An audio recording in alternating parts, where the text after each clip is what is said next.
say a few words about Sarah Schoenmaekers. She's a professor at the University of Maastricht and also a professor of European economic law and construction law. She has been a member of our board since 2022, and she's teaching courses on state aid, which is of course related to public procurement and public procurement in the EU, and also EU competition law.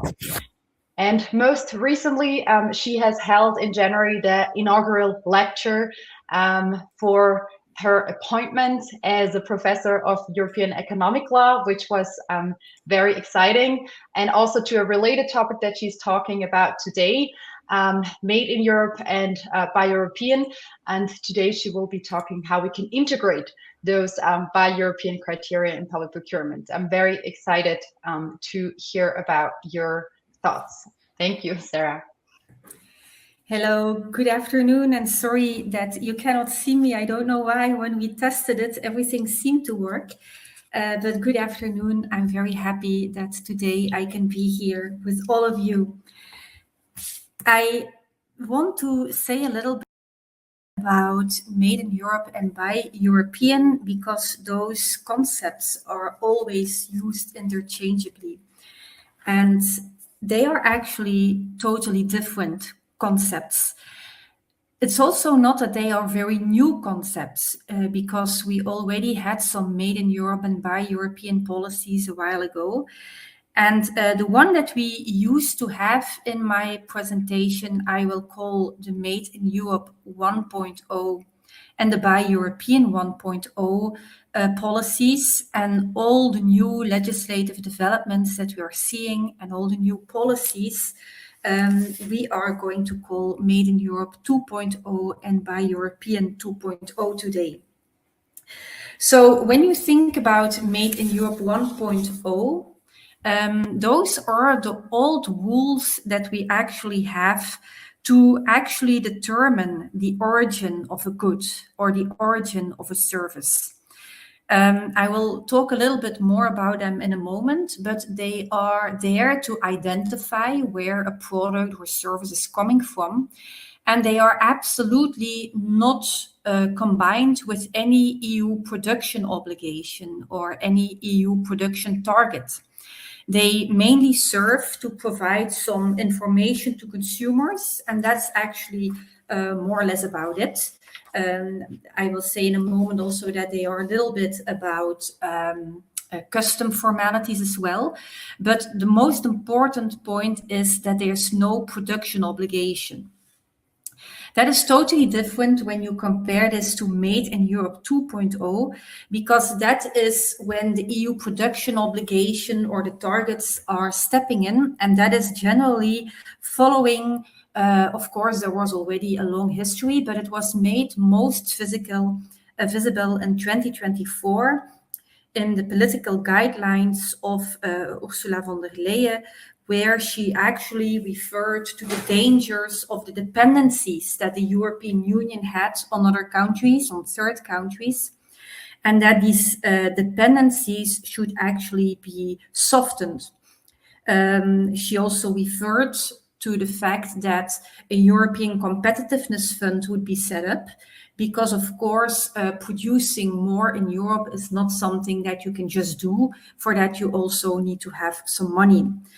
And that same line of reasoning was also to be found in her State of the Union, where she specifically used the words, we are going to introduce a Made in Europe criterion in public procurement. The idea that there was to drive the demand for industrial leadership of the EU in specific sectors like clean tech and cars. So that is the new way that we have. We want to boost the European Union manufacturing industry. This is not necessarily about public procurement. This is just about where you produce something. The link with public procurement is there when you look at the buy European policies, because then you don't focus on the production sector, but on the consumption sector, the one who is buying, the contracting authorities. And I will first today talk about Buy European 1.0. And that is when you actually use that concept to say, you national contracting authorities, you should not be very local. You should not buy only from your municipality or from your country. You are not allowed to just buy national. And that is what we always had. Now you see that this also have shifted because the Buy European 2.0 that we have now is that we are actually not looking at member state A versus member state B anymore, but we are looking at the union versus third countries. And every now and then you see that there are some new policies and legislative proposals showing up in which there are some obligations to buy or at least favor EU products in public procurement. So to come back first to this Made in Europe 1.0 policy, and the reason why I discuss this as well, even though we talk actually mainly about Buy European today, is because it is very much linked to Buy European. Because if you want to buy a European product, you sometimes or generally need to know where such product was actually made. So these Made in Europe 1.0, the old rules that we already have for decades, which determine the origin of a good or service, are to be found in the Union Customs Code. And in the Union Customs Code, you actually have some rules. First of all, rules that determine when a good is an EU good. And if you look at the Union Customs Code, it actually says that union goods are goods that are produced in the European Union, but also goods that are actually produced outside the European Union, but that are imported in the EU, and all the custom formalities have been complied with. So that means actually that union goods are not necessarily made in the EU. They can be totally from the US, for example, but once the custom formalities have been complied with and they are located in the EU, they are also considered to be union goods. Now, the Union Customs Code also contains a definition, not necessarily about EU or non-EU goods, but to determine the country of origin of goods. So if you look at all the EU, the whole European Union, when to determine whether a product is, for example, produced in Belgium, then the Union Customs Code actually says that if a product is only composed of one material, often that is for very simple products. For example, if you think about vegetables, then of course the place where that vegetable has grown is the place where this is coming from. But often you have goods that are combined of many ingredients that are coming from all over the world. And to determine then the country of origin is more complicated, and the Union Customs Code indicates that you have to look at where the good underwent its last substantial processing. So that also means that even if almost or even if all ingredients come from a third country, but they are assembled or processed within, for example, Belgium, this is Belgium that is then considered to be the country of origin of these goods. So the Belgian chocolate that we know is of course not composed of cacao coming from Belgium, but the main ingredients or many ingredients are coming from outside that country. Important also to know is that in the EU, we don't have any general obligation to label products when it comes to their origin. So in general, It is allowed that you label your product. You can do it freely if you are a producer, but there's no obligation to do so, except for certain specific products, like olive oil, for example, or specific meat products. But in general, we don't have that. If you look at services, then you find some general rules on where a service is coming from in the General Agreement on Trade and Services. There you find really the general agreements. So, for example, the country from which a service is supplied is considered to be the country of origin of that service. But I need to say that, and I will talk about it in a moment, we have more and more EU regulations nowadays in which the country of origin of economic operators, services, products is also referred to.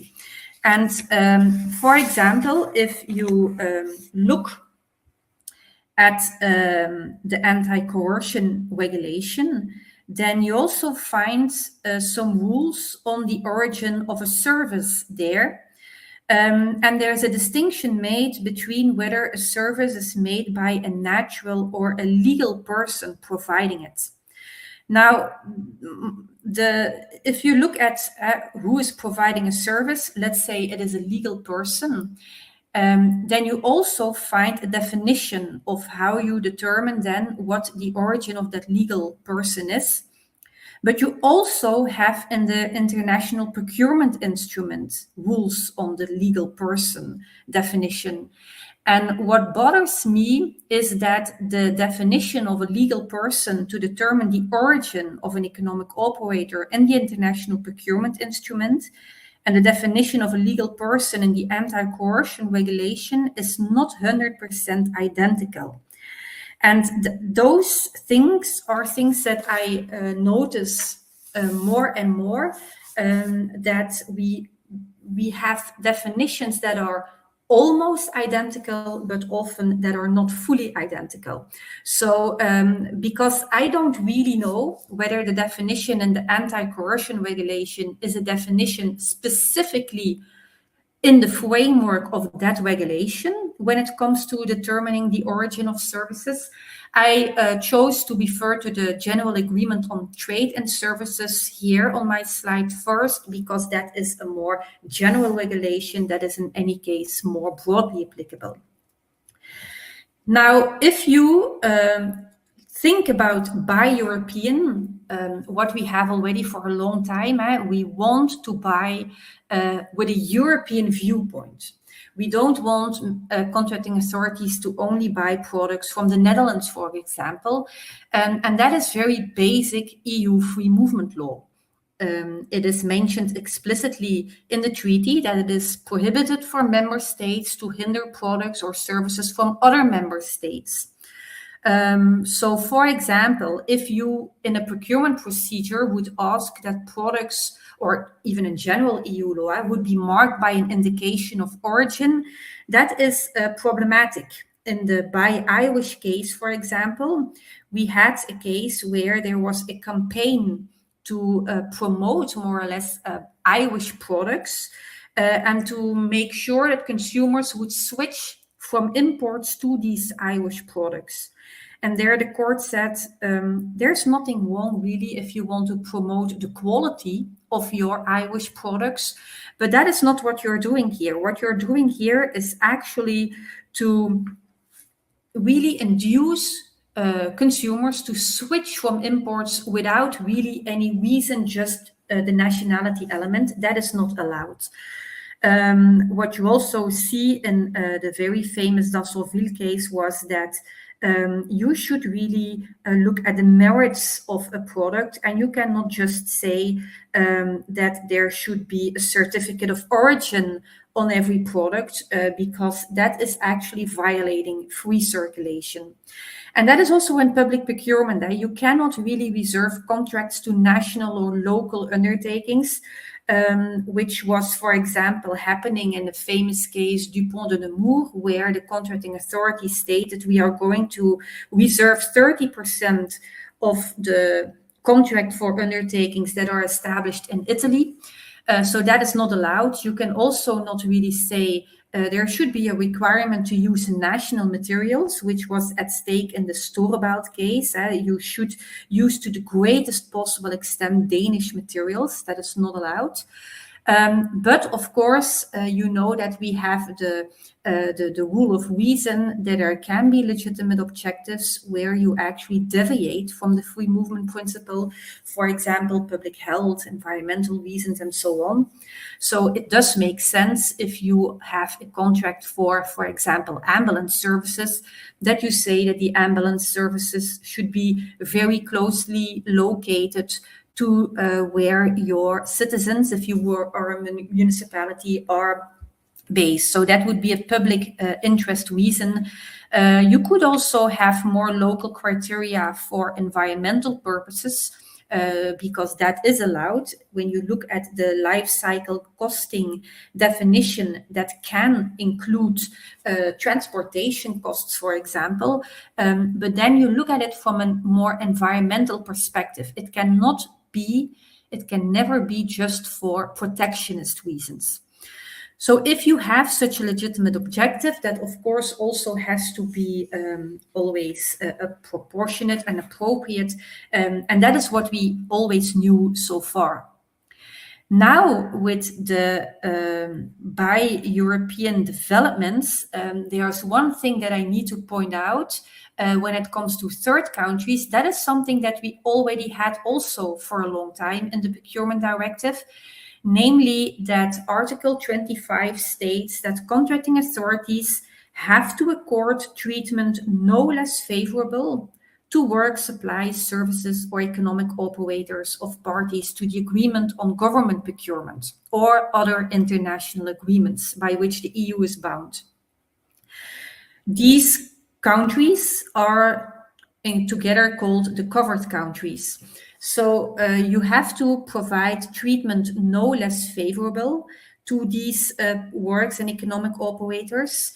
And then the question that came here is what to do then with third country economic operators that do not come from a party that is a member to the agreement on government procurement or any other international agreement, knowing that the agreement on government procurement, which is concluded in the framework of the World Trade Organization, is rather narrow in scope because it only has not that many member states. It is a plurilateral agreement, and very big, important states like Turkey, Russia, China are not included there. So what happens then if we have an economic operator, let's say from Turkey or Russia, participating in a procurement procedure? And that was exactly something that was at stake in two very famous cases. Most likely you all have heard about them, the Cullen and Kindau case, which are actually about public procurement procedures where an operator from a non-covered country, in Turkey was participating in a European public procurement procedure. In Cullen, we were dealing with a public procurement procedure that was launched in Croatia. And Kindau was also an operator from a non-covered country, from China, that was participating.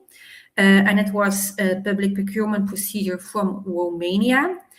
And you saw that in the national legislation, the way that this issue was solved was totally different. Namely, in Cullen, the national law stated that we will give equal treatment of operators participating in a public procurement procedure to everyone.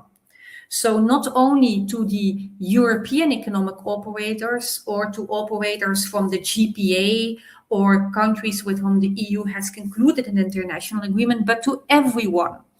And in Kindau, one mentioned that well, if you are not from a GPA or another country with who the union has an agreement, we are going to exclude you as a tenderer.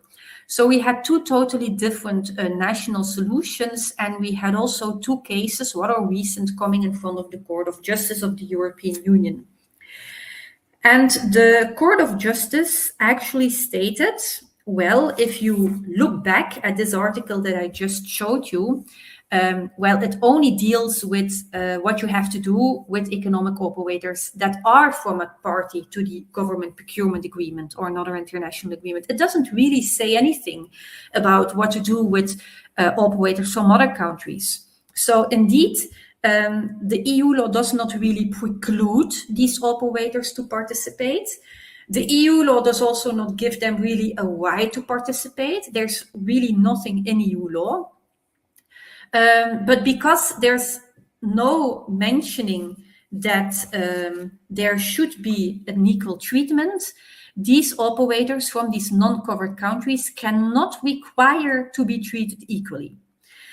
Now, in addition to that, the Court of Justice stated, well, in Colin, the national law, for example, specifically stated, even though there's no really a solution in EU law, in our national law, we write that we are going to welcome everyone.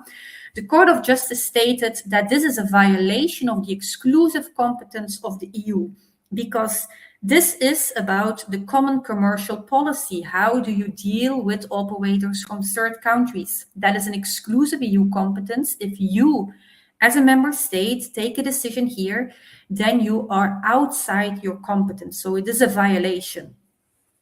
But the EU didn't really say anything. So what is then the solution? And the Court of Justice stated, well, because the European Union did not really adopt any general legal acts, it is up to the individual contracting authorities, and hence not up to the member states, to decide individually whether in a certain tender procedure these operators from third countries are able to participate or not.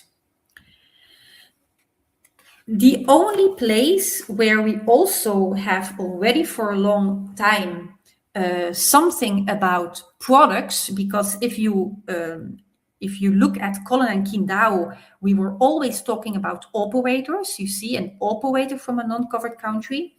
Now, you know that this most favored nation principle and treatment is not only vis-à-vis economic operators, but also vis-à-vis products and services, goods, works. But the only place where you see something about products specifically in the procurement directive is in the utilities directive, because there it is mentioned any tender submitted for the award of a supply contract may be rejected where the proportion of the products originating in third countries, as determined in accordance with the Union Customs Code, so here you see why I discussed this Customs Code before, exceeds 50% of the total value of the products constituting the tender.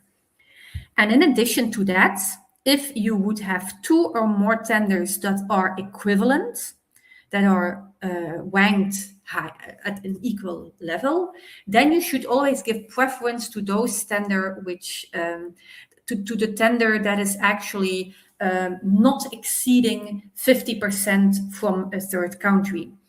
So here you do see that already before we had these political guidelines of Ursula von der Leyen and the competitive compass and the Draghi report and the Letta report, we did already have a preference in European procurement legislation, but it is very limited because it is only for utilities here, and it is also only for supply contracts. This is not about services or works here.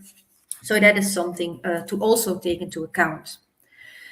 So when we then talk about made in Europe, we leave procurement for a second again. What are we then talking about? Made in Europe 2.0. That is when the EU wants to produce more.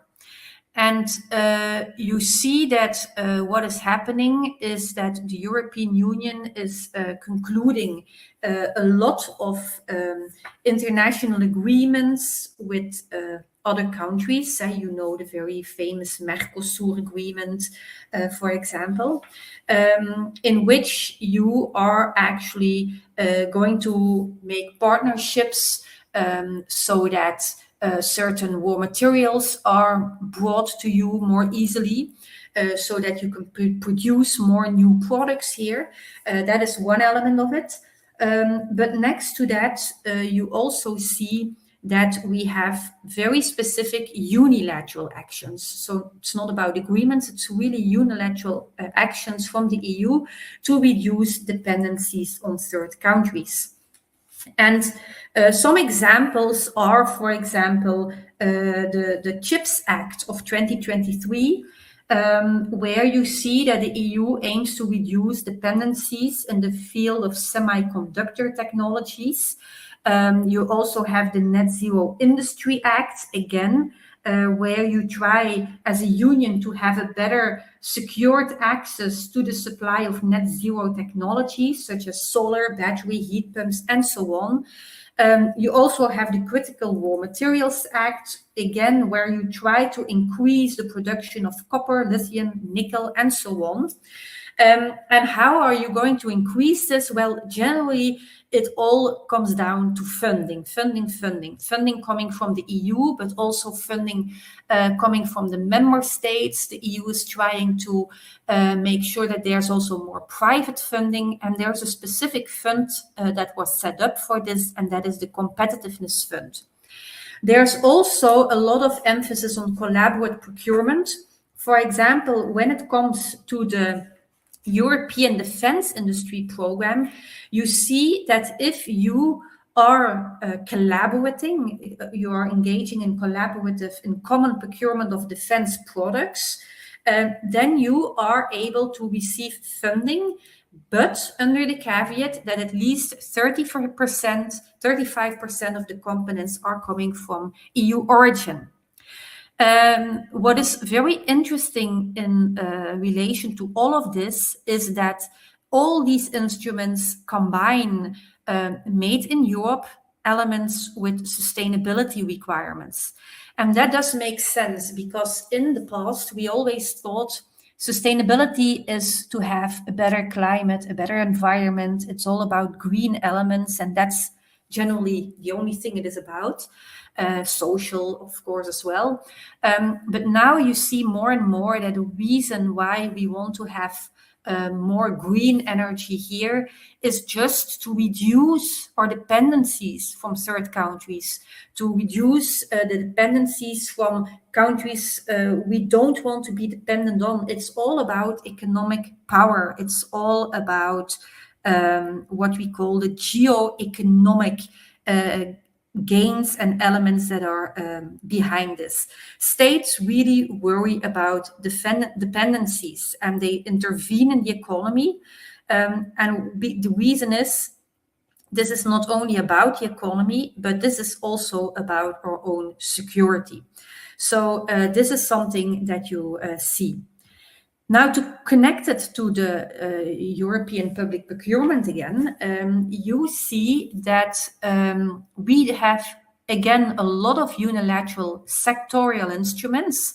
The Net Zero Industry Act I already referred to before when I talked about Made in Europe. But here you see that it's not only about making net zero technology in the EU, but it's also about buying it then, because you see in public procurement procedure, there can only be maximum 50% of the value supplied from a third country if a certain net zero technology stems overall for more than 50% from a certain non-covered third country.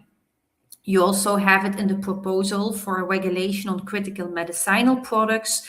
If we are depending too much on a non-covered third country, then we are going to favor suppliers that are manufacturing in the EU.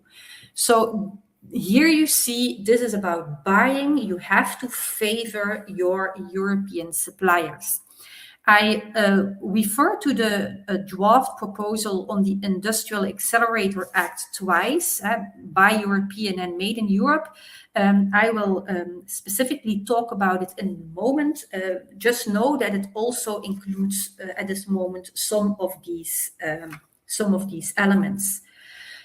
We also have an expected proposal on the EU Cloud and AI Development Act. And I'm very curious to see, when you talk about security of supply, whether security there, which allows you in general to deviate from the GPA, also includes technological and cloud security. Oops, yeah. So I'm not going to discuss the international procurement instrument, the foreign subsidies regulation, or the anti-coercion regulation in detail. I just want to say that those three instruments all deal with a third country behaving wrongly in the eyes of the European Commission. Every time that a certain third country is doing something wrong, for example, in the international procurement instrument, they don't open up their procurement markets. In the foreign subsidies regulation, they are actually providing financial contributions while they actually shouldn't, because that is distorting competition in the market, and in that way there can be a negative effect on certain companies. And in the anti-coercion regulation, you also see that there can be third countries that may threaten to apply a certain measure affecting trade. Every time there is a situation like this, where a third country is in the eyes of the European Union acting not in line with the norms or the legislation, there can be some procurement consequences, namely a score adjustment or an exclusion from the tenderers from this third country. The Commission can, in the foreign subsidies regulation, even prohibit the award of the contract. And also in the anti-coercion regulation, there can be a score adjustment or an exclusion. Now, this is not in any situation, because it's generally only for very big contracts. So you always have to take into account, we are, for example, talking about 15 million euro contracts for works and 5 million for supply and services dealing with the international procurement instrument. But know that this is something that we have to take into account. What is interesting now is the Industrial Accelerator Act. And the reason why I think this is so interesting is because, to me, at least, it is adding to the complexity. Because if you look at this proposal, it is just a proposal, then you see in Article 7 that there's a definition of union origin. It says, well, there's actually no definition of union origin. It says, for the purposes of this chapter, content of union origin refers to content originating in the union. So then my first question would be, what do you mean with the word content? The word content is not really defined in the proposal. And the words content originating, or even the title, union origin, these words, how they are really mentioned here, are not mentioned in the Union Customs Code. I mentioned in the beginning the Union Customs Code that on the one hand determines when a good is a union good. It doesn't say a union origin good, but a union good. Remember, a union good could also be a good from the US, but that is brought into the EU and has complied with the custom formalities. On the other hand, it also had a definition of the country of origin of goods, talking about the country where we were dealing with the last substantial processing. Think about, again, the Belgian chocolate example, the cacao from Southern America that is processed here, it could still be a Belgian product. But here we don't use the word union good. We don't use the word country of origin or non-preferential origin, the terms used in the Union Customs Code.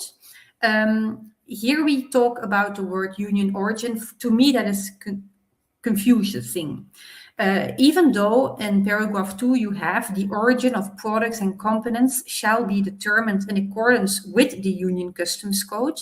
Regulation 952/2030 is the Union Customs Code, but still it is, to me, confusing.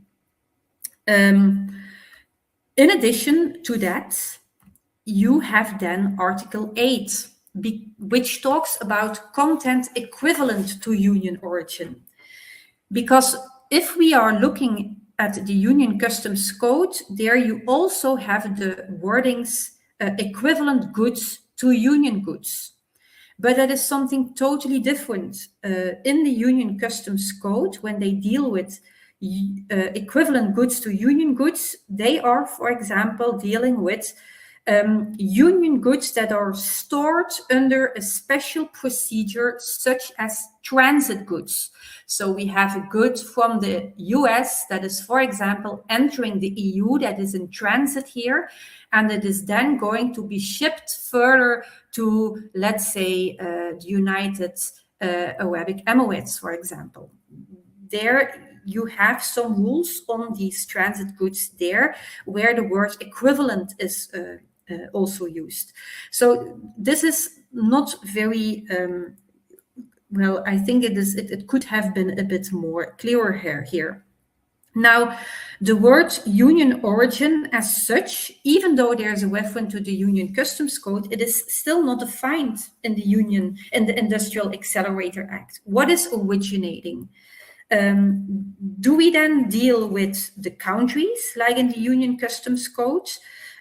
Because if you look here in paragraph 1, with respect to the union origin requirements, content originating in third countries with which the union has concluded an agreement or that are parties to the agreement on government procurement shall be deemed to be of union origin.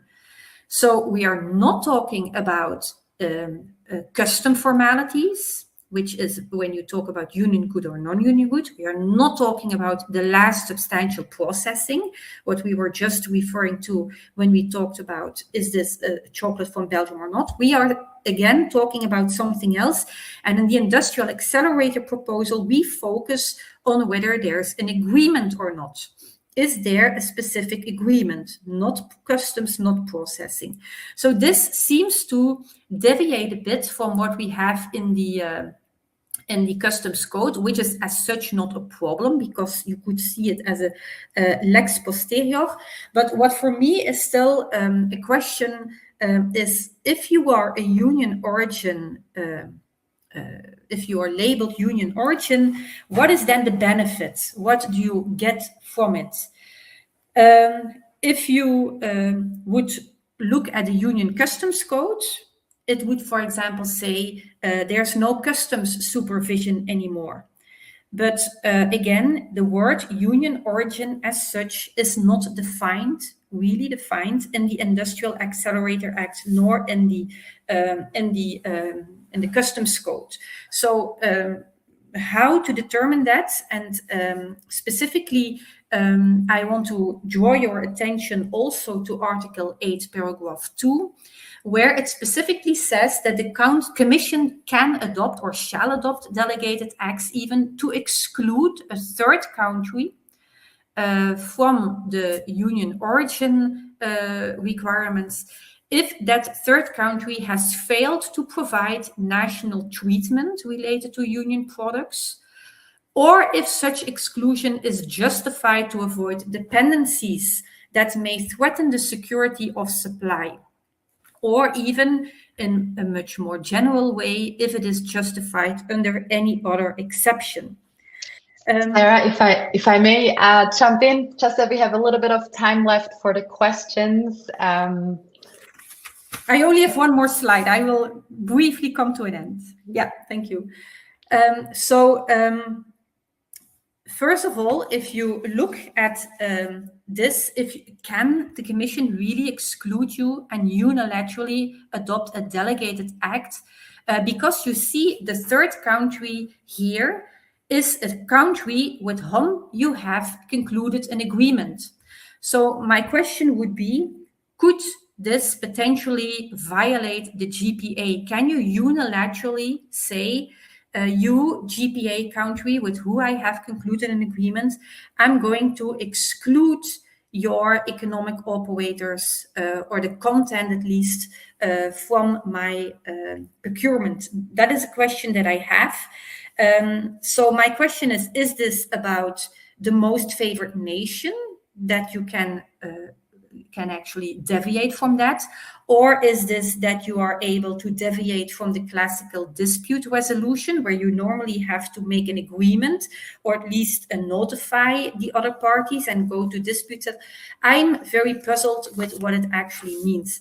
And finally, my last slide, I want to draw your attention to Article 11 of the Industrial Accelerator Act proposal, because this is where it comes back, the Collin judgment. So you see here, contracting authorities and contracting entities shall exclude from access to procurement procedures tenders submitted by economic operators owned or controlled by an entity established in third countries which have not concluded an international agreement. This is exactly the situation of Collin and Qingdao.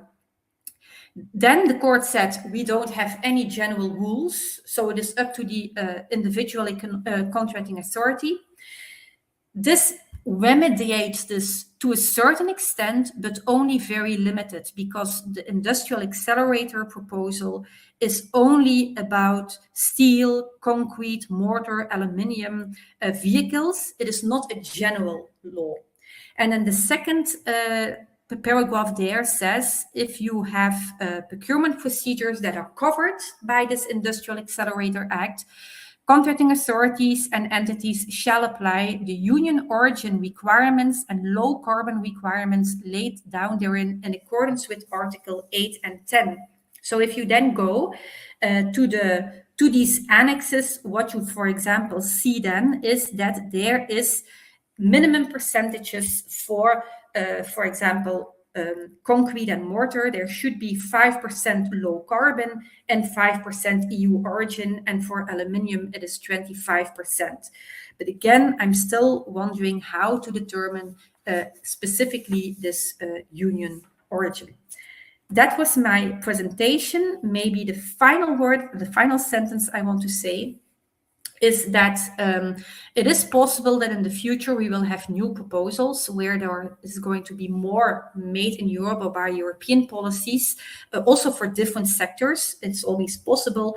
But what I think is that it is very important that we don't have very broad, all-encompassing made in Europe or by European policies, because I think that will make European companies lazy and will hinder innovation, because if you never have to fear your American or Chinese counterparties, because they will buy from you anyway, you're from the EU, that is something that is not efficient. What is important is that we have high standards and that we don't use the lowest price criterion when we procure goods and products in the EU. Thank you. Thank you very much, Sarah, for this tour d'horizon through Buy European and Made in Europe. We have many questions from the audience that I would like to pose to you. Looking at the time, I might probably pick out some and ask Björn to collect the questions so that we can maybe direct it to you after the council. So one question from Matthias Ulshöfer. He is asking, with regards to Collin case, are there any criteria that contracting authorities can use to decide whether to allow a company from a third country to participate? Do they have complete discretion in this matter? And when should this decision be made? At the start of the procedure or only after the award decision?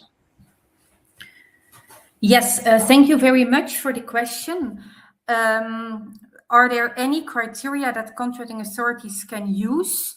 Well, the court did not really identify any general criteria. It is about whether the third country, or at least I have to say whether the contracting authority believes that in a certain specific procurement procedure, which can be totally different from the next procurement procedure that they would have the next day, for example, they feel it is necessary to not allow third countries. And they can be very open in that. They can just mention it.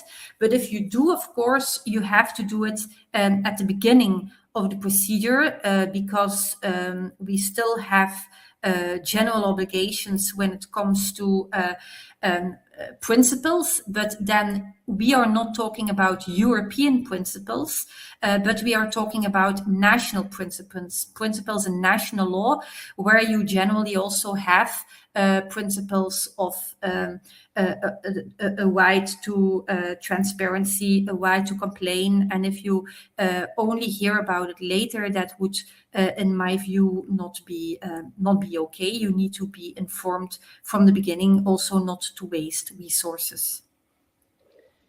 Very good. Thank you so much, Sarah. Maybe I see Roberto is already on. Maybe I take one more question from the audience. Very good. Namely from Nuno Maruni. Nuno Maruni is asking if buy European is to work in practice, including below threshold procurements. Shouldn't the EU promote common multi-criteria evaluation models based on objective factors such as sustainability, resilience, security of supply, and innovation? Maybe a little bit at the intersection of sustainability and buy European, and then also the differentiation between above and below threshold procurement. Sarah. Yes, well, I see the question as so that it is not perceived as nationalist. I think that in essence, as long as you are not if you are not a country with whom the EU has concluded an agreement, I don't think the EU thinks it is a problem that you are nationalist, because we have agreed to treat the economic operators from the GPA countries and the others with whom we have concluded an agreement under the most favored nation principles, but not with the others. So whether or not it is perceived like that, I don't think at this point it is an issue. Their contracting authorities have a lot of freedom, but what you do see is that the group of economic of countries that are covered is getting bigger and bigger. The Union is doing everything it can to make as much as bilateral or multilateral agreements with third countries. That is how this issue is at this moment solved. Very good. Thank you very much.